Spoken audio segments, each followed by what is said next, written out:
오곡백과가 무르익어가는 결실의 계절입니다.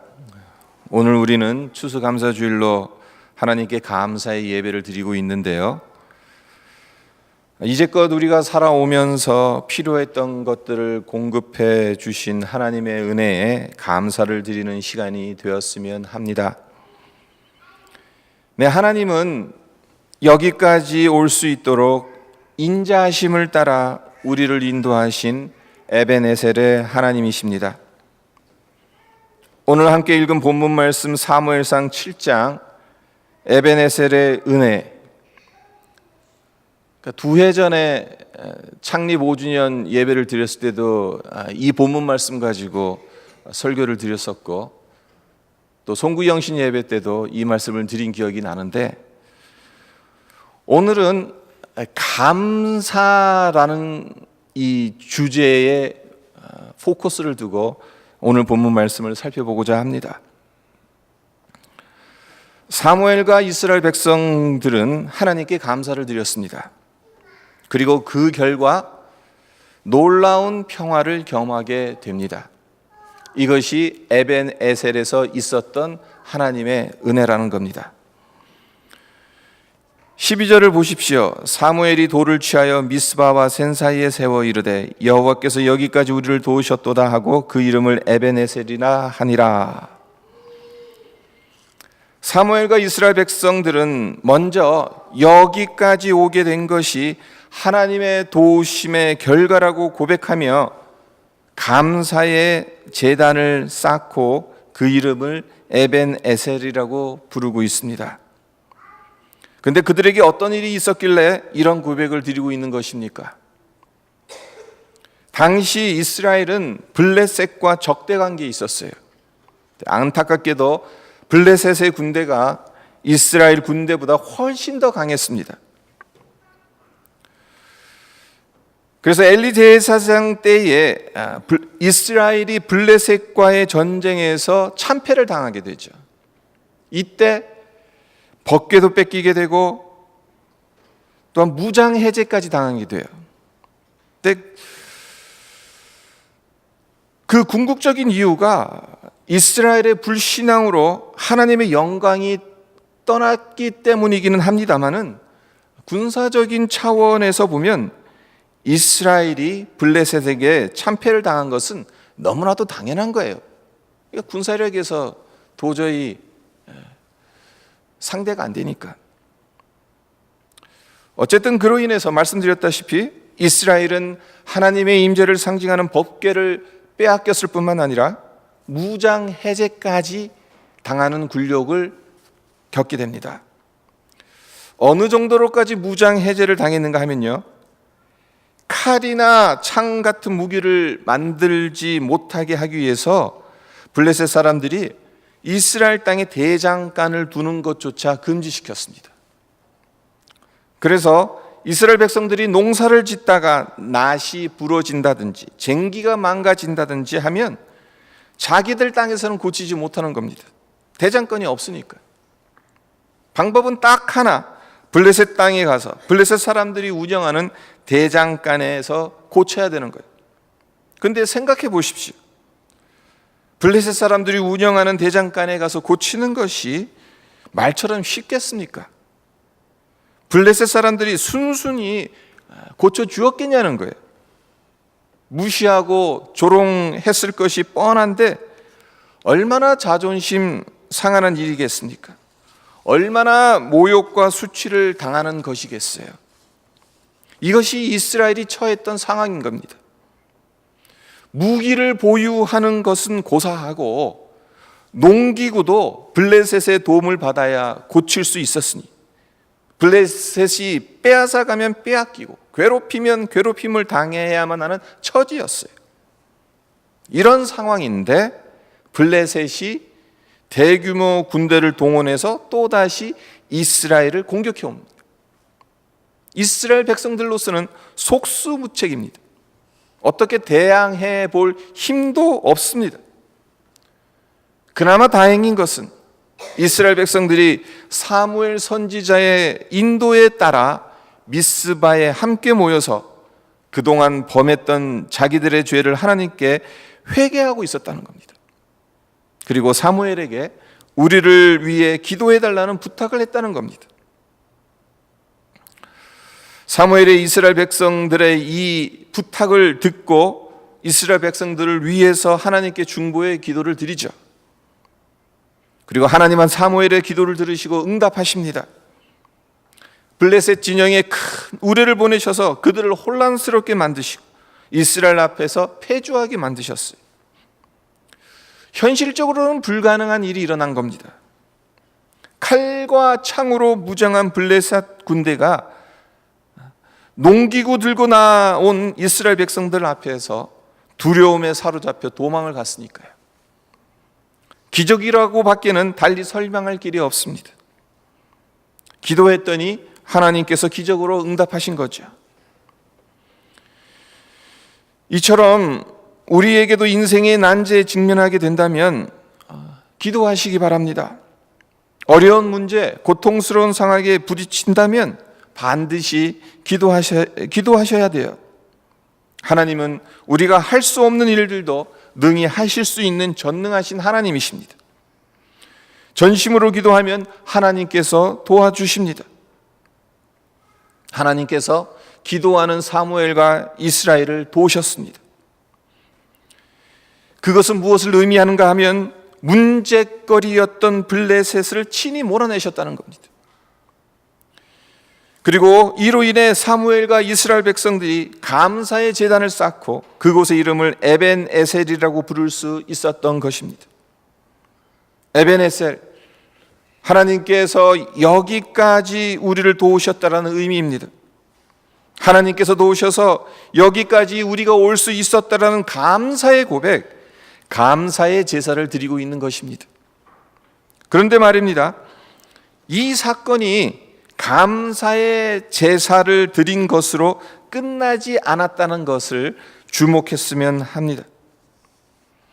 이 사건이 어떻게 끝납니까? 13절과 14절을 보면 이에 블레셋 사람들이 굴복하여 다시는 이스라엘 지역 안에 들어오지 못하였으며 여호와의 손이 사무엘이 사는 날 동안에 블레셋 사람을 막으심에 블레셋 사람들이 이스라엘에게서 빼앗았던 성읍이 에그론부터 가드까지 이스라엘에게 회복되니 이스라엘이 그 사방 지역을 블레셋 사람들의 손에서 도로 찾았고 또 이스라엘과 아모리 사람 사이에 평화가 있었더라. 감사의 제단을 쌓고 그곳의 이름을 에벤에셀이라고 부르게 된 그 결과 하나님께서 이러한 은혜를 허락하셨어요. 특별히 마지막 구절에 평화가 있었더라는 말씀이 제겐 감동으로 다가옵니다. 이스라엘과 아모리 사람 사이에 평화가 있었더라. 아모리 사람은 이스라엘 백성들이 가나안 땅에 들어가기 전에 그곳에 거주하고 있었던 모든 원주민들을 가리키는 거죠. 따라서 당연히 블레셋도 포함되는 겁니다. 근데 하나님은 이들과의 관계에서 평화를 누리게 하셨다는 겁니다. 중요한 점은 그냥 평화를 누리게 하신 것이 아니라 이스라엘이 블레셋에게 빼앗겼던 모든 땅들을 다시 찾으면서 평화를 누리게 하셨다는 거죠. 에그론부터 가드까지 빼앗겼던 성읍들 이스라엘에게 회복되었다고 14절에서 말씀하고 있잖아요. 이 사실이 왜 중요합니까? 여기서 우리가 발견하게 되는 교훈이 무엇입니까? 하나님께 감사를 드렸더니 하나님께서 이스라엘 백성들에게 평화를 선물로 주셨다는 겁니다. 하나님께 기도드리고 감사드렸더니 하나님께서 친히 권능의 손으로 보호해 주셔서 전쟁이 끊이지 않았던 아모리 사람과 평화를 누리게 하셨다는 거예요. 그것도 빼앗겼던 모든 땅을 회복하게 하시고 평화를 그 땅에 주셨다는 겁니다. 이스라엘 백성들은 아모리 사람들, 블레셋 사람들에게 얼마나 많은 괴로움을 당하면서 살아왔습니까? 그러니 얼마나 지긋지긋했겠어요. 그들의 이름조차 입에 올리기 싫었을 겁니다. 이번에는 하나님의 도우심으로 블레셋을 물리쳤지만 여전히 그들 옆에 있잖아요. 여전히 이웃하고 있기 때문에 언제 어떻게 공격해 올지 모르는 거예요. 항상 긴장감 속에서 살아가야 되는 거예요. 평화가 없는 거예요. 그런데 보십시오. 여호와의 손이 사무엘이 사는 날 동안에 블레셋 사람을 막으시니까 블레셋 사람들이 다시는 이스라엘 땅에 들어오지 못했다라고 사무엘 기자가 기록하고 있습니다. 이제 염려하지 않아도 된다는 거죠. 그들로 인해 골치 아프지 않아도 된다는 겁니다. 두려워할 필요가 없다는 거예요. 평화 가운데 평안하게 살아갈 수 있게 되었다는 것입니다. 감사드렸더니 하나님께서 모든 걱정과 염려거리들이 들어오지 못하도록 막으셨고, 그래서 평안을 누리게 된 것입니다. 그렇습니다. 감사는 평화를 만듭니다. 우리에게도 이스라엘 백성들이 블레셋 사람들 때문에 평안을 누리지 못했던 것과 같은 수많은 걱정거리들, 골칫덩어리들 때문에 평안을 누리지 못할 때가 얼마나 많습니까? 마치 블레셋 군대가 이스라엘을 괴롭히며 고통스럽게 만들었던 것처럼, 그래서 평화를 누리지 못한 채 불안과 두려움 가운데서 그들의 삶이 피폐해졌던 것처럼 우리를 공격해오는 영적 블레셋들로 인해 고통을 겪을 때가 얼마나 많습니까? 제가 토론토에 처음 온 곳이 2000년이니까 벌써 17년이 지났습니다. 근데 17년 동안 늘 들어왔던 말 중에 하나가 경제가 안 좋다는 거예요. 항상 경제가 안 좋다는 말만 들었습니다. 갈수록 살기 빡빡해진다는 말을 참 많이 들어왔습니다. 실제적으로 우리와 같은 서민들에겐 살기가 점점 어려워지는 것 같습니다. 토론토 안에서 100만 불 가지고도 단독 주택을 구입하는 것은 언간생심이 되었습니다. 렌트비도 얼마나 올랐는지 모릅니다. 그래서 이런 거 생각하면 얼굴에 수심이 차오를 수밖에 없습니다. 생계에 대한 염려 때문에 절로 한숨이 나옵니다. 그런가 하면 자녀들 때문에, 진로 때문에, 비즈니스 때문에 잠을 이루지 못하며 괴로워하시는 분들도 있으리라 생각합니다. 우리의 삶에 왜 이런 염려거리들이 있어야 하고 우리를 잠 못 이루며 불안하게 만드는 골칫덩어리들이 있는 이유가 무엇이겠는가? 왜 그런지 그 이유를 규명하는 것도 매우 중요하겠지요. 하지만 우리가 깨달아야 할 더 중요한 것이 있습니다. 그것이 무엇입니까?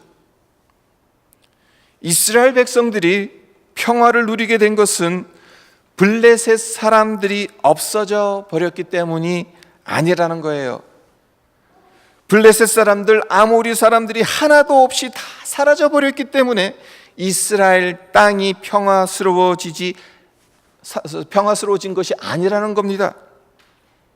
그들은 여전히 이스라엘과 이웃해 있습니다. 여전히 눈에 보입니다. 서로 장사도 하고 왕래도 합니다.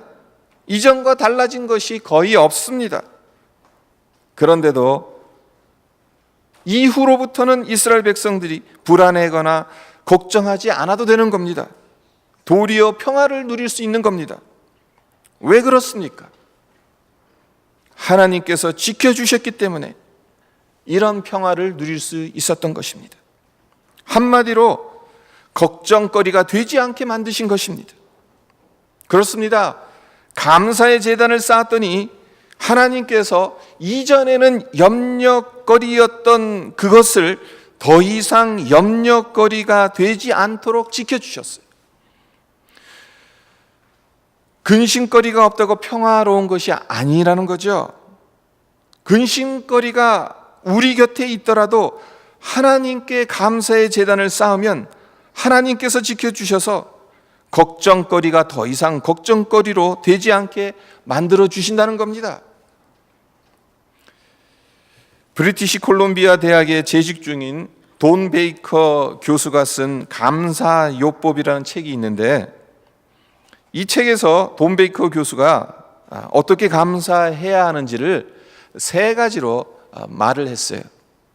첫째, 감사는 느낌으로 하는 것이 아니라 하나님의 약속 위에서 해야 한다는 것입니다. 감사할 기분이 들면 감사하고, 그렇지 않으면 안 하는 것이 아니라 하나님의 말씀, 선하신 하나님의 약속을 믿는 믿음으로 감사해야 한다는 말입니다. 대표적으로 이삭을 보십시오. 이삭이 한 번도 살아보지 않은 땅 그랄에 가서 우물을 파죠. 물이 귀한 팔레스타인 지역에서 우물이 생명줄이기 때문에 열심히 우물을 팝니다. 그런데 어떤 일이 생겼습니까? 그 지역 사람들이 와서 이삭이 파놓은 우물을 빼앗아 갑니다. 그러자 이삭은 군말하지 않고 다른 곳으로 가서 또다시 우물을 팝니다. 그리고 또 빼앗깁니다. 자리를 옮겨 또 팠지만 또 빼앗깁니다. 이렇게 해서 우물을 몇 개나 팠는지, 그리고 몇 개나 빼앗겼는지 자세히 세보지 않아서 모르겠지만, 이 일련의 사건 이후 이삭이 취한 행동을 창세기 기자는 26장 25절에서 이렇게 전합니다. 이삭이 그곳에 단을 쌓아 여호와의 이름을 부르고 거기 장막을 치고 거기서도 우물을 팠더라. 그렇게 많이 빼앗겼는데도 이삭이 취한 행동은 단을 쌓아 여호와의 이름을 부르고 거기에 장막을 치고 거기서도 우물을 판 거예요. 정말 못 말리는 이삭이지 않습니까? 여기서 단을 쌓았다고 했는데, 그 단은 어떤 단이냐면 하나님께 감사 제사를 드리려고 쌓았던 단입니다. 참으로 대단하죠? 힘들게 파놓은 우물을 계속해서 빼앗기고 있는데도 불평안하고 다른 곳으로 가서 제일 먼저 하나님께 감사의 단을 쌓고 또 다른 우물을 파고 있으니, 이삭이라는 사람 참으로 대단한 사람인 것 같습니다. 그런데 이때 그랄 땅을 다스리는 아비멜렉이 군대 장관을 대동하고 이삭을 또다시 찾아옵니다. 그전에도 한번 찾아왔거든요. 그런데 또다시 찾아와요. 이삭으로서는 두려울 수밖에 없는 겁니다. 이삭이 아비멜렉에게 묻습니다. 어찌하여 내게 또 왔느냐? 그러자 아비멜렉이 아주 놀라운 말을 해요. 창세기 26장 28절과 29절인데 제가 읽어드리도록 할게요. 그들이 이르되 여호와께서 너와 함께 계심을 우리가 분명히 보았으므로 우리의 사이 곧 우리와 너 사이에 맹세하여 너와 계약을 맺으리라 말하였노라. 너는 우리를 해하지 말라. 이는 우리가 너를 범하지 아니하고 선한 일만 내게 행하여 내가 평안히 가게 하였음이니라. 이제 너는 여호와께 복을 받은 자니라.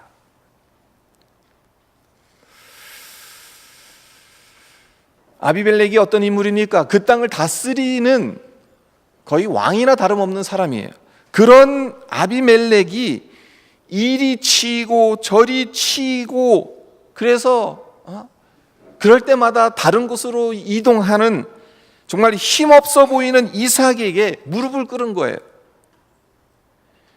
이삭이 우물을 계속해서 빼앗겼어도 걱정하거나 불평하거나 화를 내지 않고 하나님의 약속을 믿고 감사의 제사를 드리며 우물 파는 일을 포기하지 않는 것을 보면서 아비멜렉에게 어떤 마음이 들었냐 하면은, 저 인간은 하나님께 복을 받은 자니 잘못 건들면 우리가 화를 당하겠구나, 이런 생각을 하게 되는 겁니다. 그렇습니다. 이삭은 감사할 기분이 들어서 감사한 것이 아닙니다. 계속해서 빼앗기는데, 파놓은 우물도 계속 빼앗기는데 기분이 좋겠어요? 감사할 기분이 나겠습니까? 그런데도 다른 장소로 옮겨서 제일 먼저 한 것이 뭐냐? 그곳에 감사의 제단을 쌓았다는 거예요. 그리고 여호와의 이름을 불렀다는 거예요. 그리고 또다시 우물을 팠다는 겁니다. 그리고 둘째, 감사는 환경을 변화시키지는 못하더라도 우리의 태도를 변화시켜 준다는 겁니다. 베이커 교수는 캐롤이라는 32살 먹은 한 여인을 소개하는데, 그녀는 6살 어린아이만한 몸을 가지고 있습니다. 다리도 없고 팔도 없어요. 그러나 그녀는 누구보다도 당당하고 밝게 살아갑니다. 그 어떤 사람도 캐롤 앞에 서면 부끄러워집니다.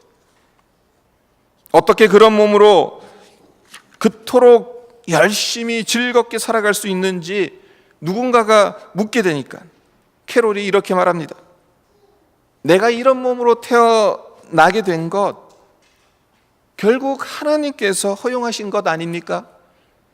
그리고 하나님께서 허용하셨다면 거기에는 분명한 목적이 있겠지요. 제가 이 사실을 깨닫게 되니까 불평과 원망이 사라지더라고요. 그때부터 하나님을 찬양하고 감사하기 시작했습니다. 그렇습니다. 감사한다고 해서 과거의 사건이 없어지는 것은 아닙니다. 지금 당면한 문제가 해결되는 것도 아니에요. 여전히 그 문제는 문제로 남아 있습니다. 하지만 감사하게 되면 무엇이 변합니까? 그런 환경을 대하는 나의 태도가 변하는 거예요. 그래서 삶이 변하게 되는 겁니다. 얼마나 큰 축복입니까? 그리고 세 번째, 감사함으로 하나님의 시간표에 맞출 수 있게 된다는 말을 합니다. 전도서 3장 1절에서 6절에 솔로몬이 이렇게 말하죠. 만사에는 때가 있다.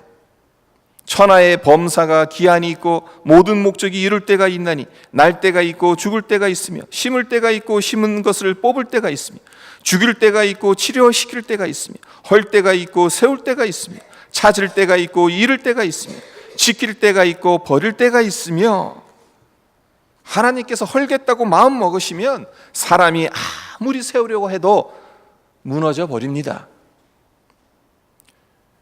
우리의 삶이 복잡하고 어렵고 고통스러운 이유가 무엇이겠습니까? 우리 계획에 따라 욕심으로 살아가고 있기 때문은 아니겠습니까? 감사하는 사람은 하나님의 스케줄에 따라 살아가는 자들입니다. 그래서 지금 당장은 어려워도 하나님께서 좋게 하신다는 것을 믿으며 묵묵히 견딥니다. 현재 형통하더라도 결코 기고만장하지 않습니다.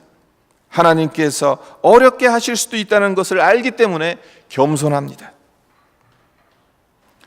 불평하면 내가 고통스럽습니다. 그러나 감사하면 평화를 누리게 됩니다. 감사하면 하나님께서 친히 지켜주십니다. 내 마음에 염려가 들어오지 못하도록, 내 삶에 걱정거리가 들어오지 못하도록 하나님께서 지키시고 보호해 주십니다. 추수감사주의를 보내면서 우리가 여기까지 오게 하신 것, 하나님께서 베푸신 에벤에셀의 은혜임을 기억하며 감사의 단을 쌓는 우리 모두가 되기를 바랍니다. 감사가 평화를 만들고 감사가 우리를 더 행복하게 만드는 것을 경험하는, 감사할 기분이 아닌데 어떻게 감사하느냐고 하지 마시고 기분을 넘어서 믿음으로 감사합니다라고 하나님께 고백하는, 그래서 하나님께서 주시는 평안을 우리가 이 땅을 살아가면서 누리시기를 주님의 이름으로 축원드립니다.